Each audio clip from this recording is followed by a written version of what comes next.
首先，我必须要说，我自担任立委以后，就从未担任任何协会的理监事，而目前我仅有公益协会以及罕见疾病等协会的荣誉职。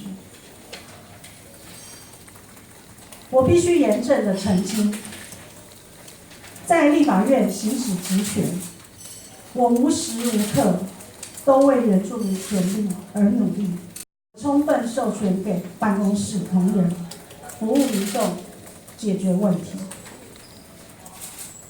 在绿能案审查的过程当中，我也并未针对个案进行施压跟关说。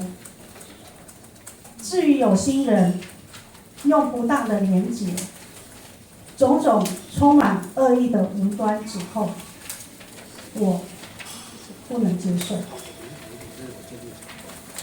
我在这里用生命来证明，从上任立法委员以来，为原住民族争取的权益、福利，每一项补助，从来没有1毛钱落进我的口袋。但是针对服务团队涉及绿能风波，为了给社会一个交代，高度用国会办公室即日起全面解编。我有权，或是我的选票很多，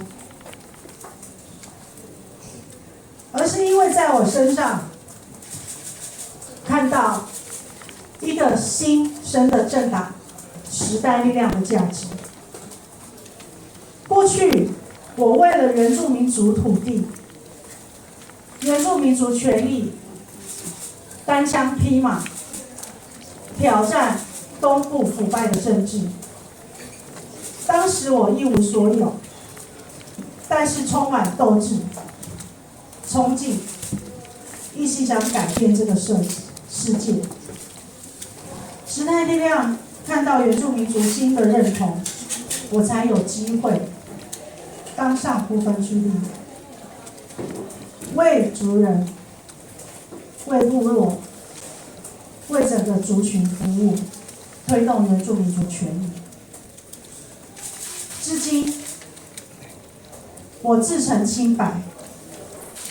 只要身为立法委员的一天，我就会在国会为60万原住民族人民奋斗，争取原住民族的权益跟福祉。我个人的去留是想，但我也必须说明来龙去脉。最后。